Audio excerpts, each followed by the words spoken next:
Ladies and gentlemen, good afternoon. Welcome to the opening ceremony of the HKBU SOPA Award Winners Forum, jointly hosted by the School of Communication of Hong Kong Baptist University and the Society of Publishers in Asia. My name is Brian, and I'm a final year journalism student at this university. Good afternoon, ladies and gentlemen. My name is Vanessa, and I'm the same class as Brian. Today, we're honored to have 5 outstanding Asia-based journalists who are winners of this year's SOPA Awards for Editorial Excellence, coming here to share their experiences with us. Brian and I know that all our fellow students have been looking forward to hearing what they have to say about what it takes to be an enterprising journalist. That's right. Actually, our teachers led us to discuss some of their works when they were published last year, because they were great investigative pieces that shed light on topical issues and personalities. My classmates and I are very happy that we'll be able to interact with them later at the forum to be held later this afternoon, as well as a number of sharing sessions that we'll conduct with us throughout this week. Yes, and as one of the best journalism schools in Asia, our journalism department takes every opportunity to help our students gain hands-on reporting experience. Right now, we have already got some young reporters in this lecture hall covering the ceremony and the forum. And our student reporters will also be live tweeting the following forum with the hashtag HKBUSOPA. Our tweets can be found at hkbusopa.wordpress.com. We borrowed the live tweeting idea from Bo Xilai's trial. But all of you can safe assured that everything will be presented to you in its full form. So without further ado, let us first introduce our guest speakers one by one. They are Mr. Jamil Adelini, Beijing Bureau Chief of the Financial Times. Mr. Ernest Chi, Deputy Editor-in-Chief and Investigative Team Leader of Ming Pao. Mr. Michael Forsyth, Hong Kong Correspondent with Bloomberg News.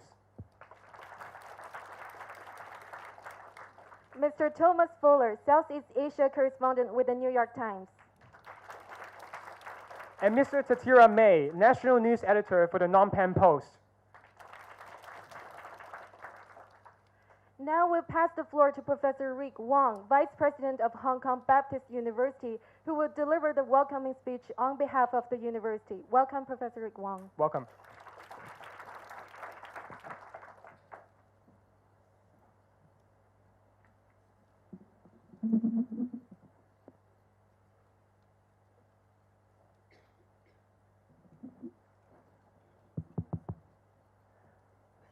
Distinguished guests, ladies and gentlemen, good afternoon.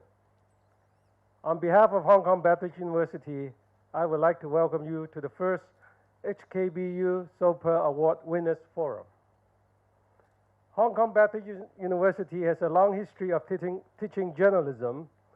In 1968, when we set up the Department of Communication, which was the predecessor of today's School of Communication, one of the first undergraduate programs offered by the department was journalism.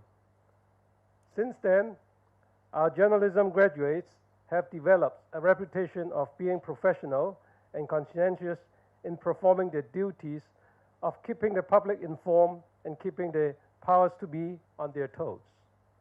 Today, our journalism graduates can be found in almost every media organization in Hong Kong, and many of them are leaders of the industry.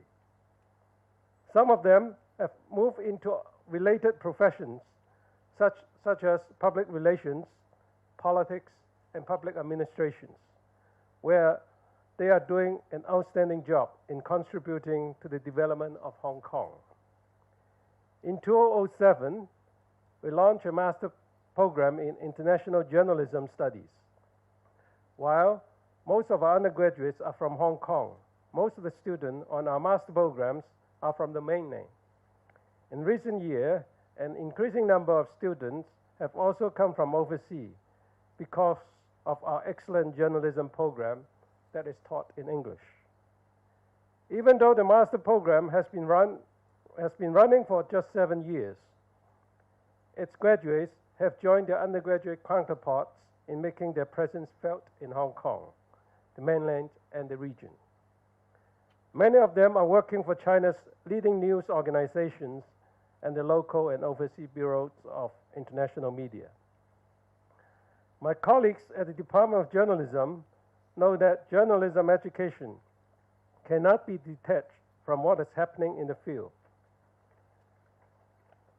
That is why they regularly invite experienced journalists into the classroom to share their insights with our students.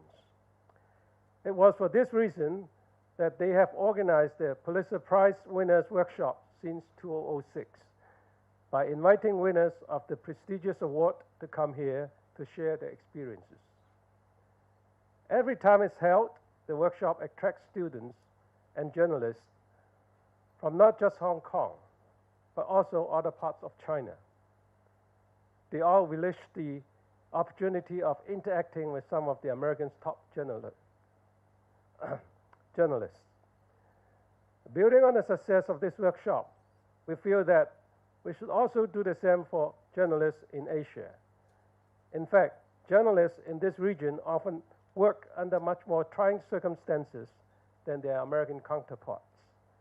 In trying to get to the bottom of the truth, they have to overcome much more daunting obstacles. We feel that we should help spread their inspiring experience and that the best possible partner in this endeavor is the Society of Publishers in Asia, or SOPA. For the last 15 years, the Society has done an admirable job in honoring outstanding journalists in the region by organizing the SOPA Awards for Editorial Excellence.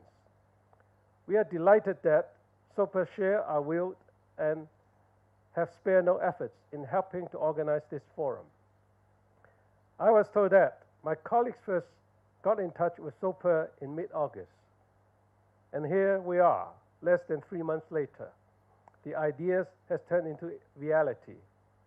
The speed at which this function has been organized on both sides speaks to how meaningful this project is. I would like to extend a special welcome to the 5 award-winning journalists who have come to share their valuable experience with us. As you can see from the booklet that contains the works for which they won the SOPA Award, their investigative reports help to advance public understanding of issues and personality that will otherwise be shrouded in secrecy. In fact, their work was about lifting the veil of secrecy around the subjects of their investigation. This is certainly not an easy undertaking in many parts of Asia, where transparency cannot be taken for granted, and journalists face a real threat of being persecuted for asserting the public rights to know.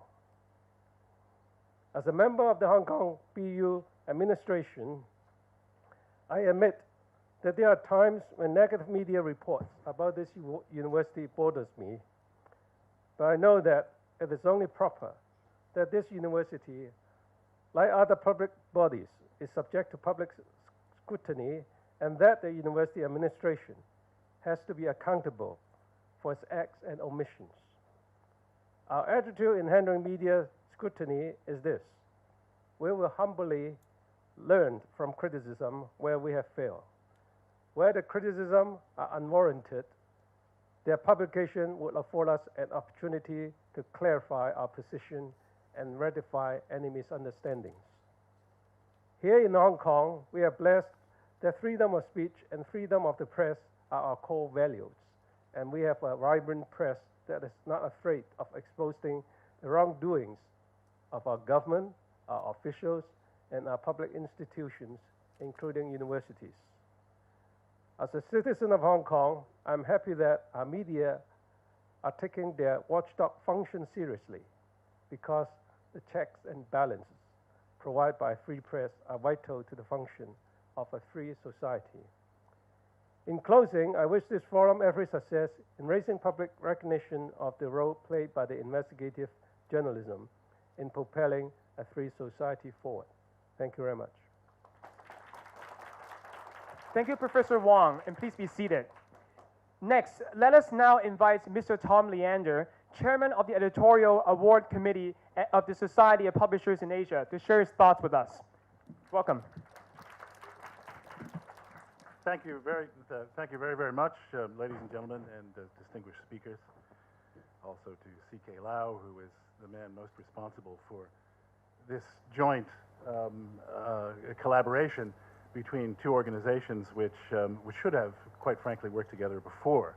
Can you hear me? Yes, you can.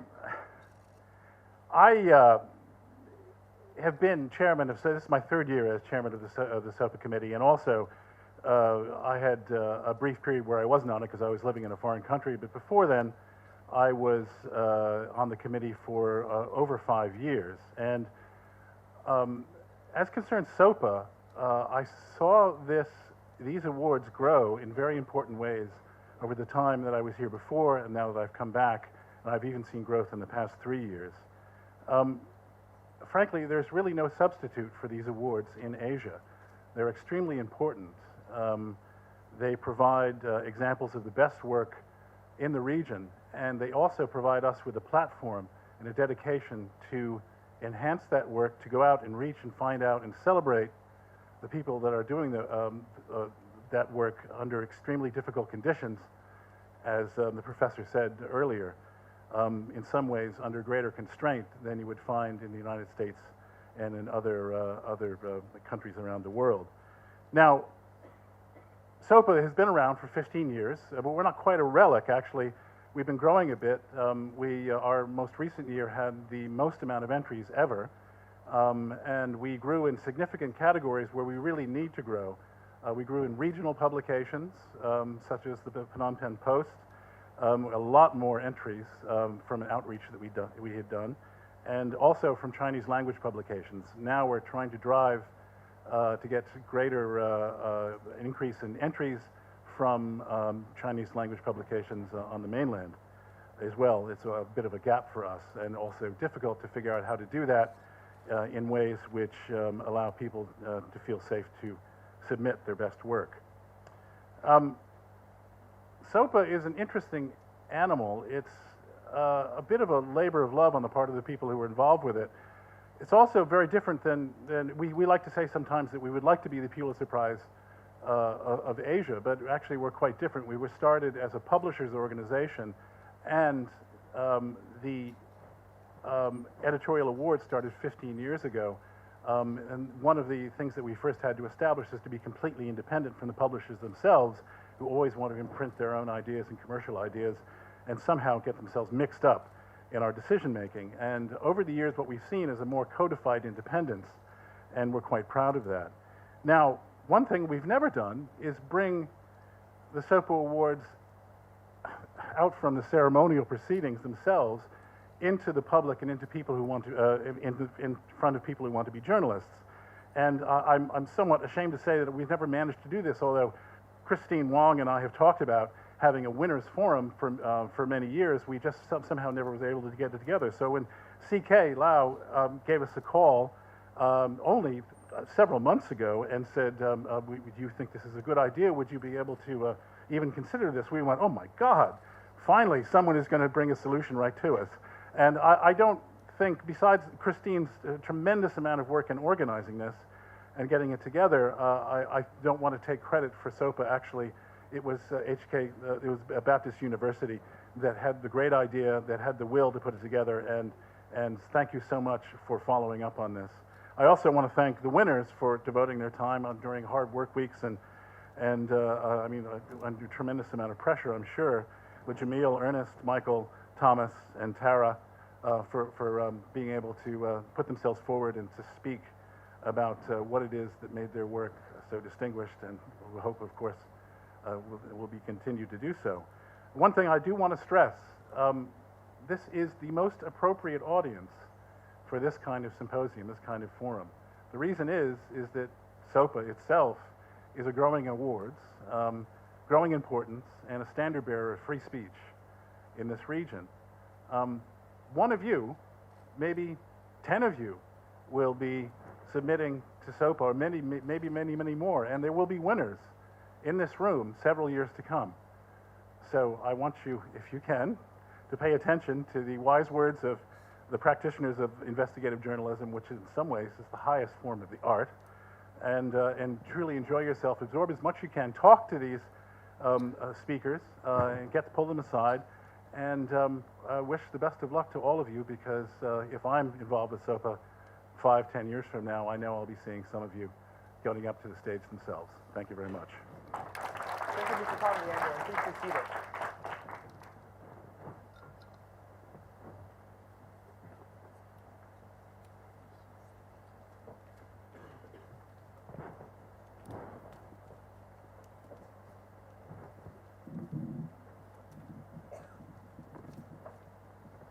Professor Rick Wong and Mr. Tom Leander, could you please come up to the stage? Next, we're pleased to have Mr. Professor Rick Wong and Mr. Tom Leander to present souvenirs to our 5 speakers. First, we have Mr. Jamil Andolini. Mr. Andolini has been working with Financial Times Beijing Bureau since 2007 and was promoted to Beijing Bureau Chief in February 2011. He has been the recipient of 2 SOPA awards for his coverage of several major political and social affairs in China, including the Wukan villagers' revolt against land grabs in late 2011. Mr. Andolini, could you please come to the stage to receive your souvenir? As the author of a recent e-book titled The Bolshoi Scandal, Mr. Andolini has won this year's SOPA Award for Excellence in Human Rights Reporting for his investigative story shedding light on the political scandals surrounding Bolshoi. Thank you, Mr. Andolini, and please be seated. And next we have Mr. Ernest Chi. Mr. Chi joined Ming Pao in 1999 and established the newspaper's investigative team in 2011. He has led the reporting of numerous award-winning investigative stories exposing corruption and misconducts within the city's authorities. Mr. Chi won the SOPA Award for Excellence in Investigative Reporting 2013 for the paper's revelations last year of illegal structures at the luxury houses of Henry Tang and Liang Chen-ying. Thank you, Mr. Chi. Please be seated. Coming up, we have Mr. Michael Forsyth. Mr. Forsyth had been with Bloomberg since the year of 2000. He was in Washington and subsequently Beijing before he joined the agency's Hong Kong bureau this August. Mr. Forsyth, could you please come up to the stage to receive your souvenir? Mr. Forsyth's incisive probe into the intertwinement between politics and wealth in China has helped shed light on the country's murky inner workings, and he won the SOPA Scoop Award 2013 for his article on the family fortune of President Xi Jinping. Thank you, Mr. Forsyth. And next, we have Mr. Thomas Fuller. As a native New Yorker, Mr. Fuller has worked as a foreign correspondent for the New York Times, having been posted to Bangkok, Brussels, Kuala Lumpur, and Paris. Mr. Fuller, could you please come to the stage to receive your souvenir? Mr. Fuller has been a recipient of 2 SOPA awards for his coverage of political uprisings in Southeast Asia, including the Thai military crackdown on pro-democracy protesters in 2010. Bracing himself for a life-or-death situation, he succeeded in delivering the vivid images of the bloodshed through his first-hand narratives. Thank you, Mr. Fuller. Please be seated. Finally, we have Mr. Tatira May. Mr. May has covered a wide range of political and human rights issues in Cambodia, including, among others, deforestation, land grabbing, and violent eviction. Mr. May, could you please come to the stage to receive your souvenir? Mr. May has been named SOPA's Journalist of the Year 2013 and has won this year's SOPA Award for Excellence in Reporting Breaking News for his article on Coway factory shootings. He was also the recipient of the SOPA Award for Excellence in Human Rights Reporting in 2009 for his story titled Escape from Hell on the High Sea, 9 Trafficked Men Return Home. Thank you, Mr. May, and please be seated. Professor Wong, Mr. Leander, could we ask you to remain on the stage, please? Mr. Leander, on behalf of Hong Kong Baptist University, Professor Wong would like to present you with a souvenir to express our gratitude for your support in organizing this year's SOPA Award Winners Forum.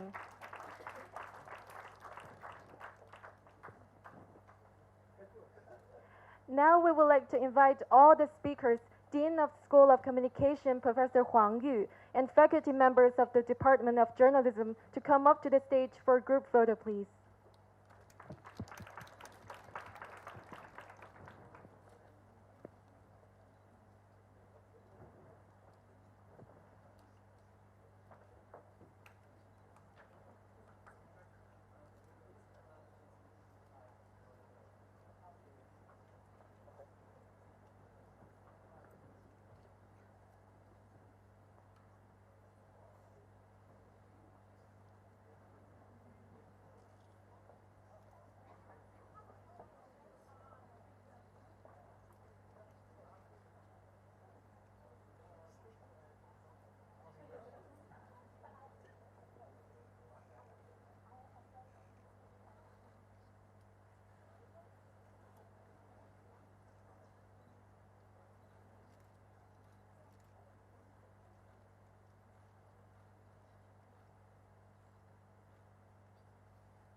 ladies and gentlemen, we have come to the end of the ceremony. We will now take a break. At 4:40 p.m., a public forum on investigative reporting in Asia will be held in this hall. For the time being, please enjoy the refreshments served outside. We will see you in about half an hour.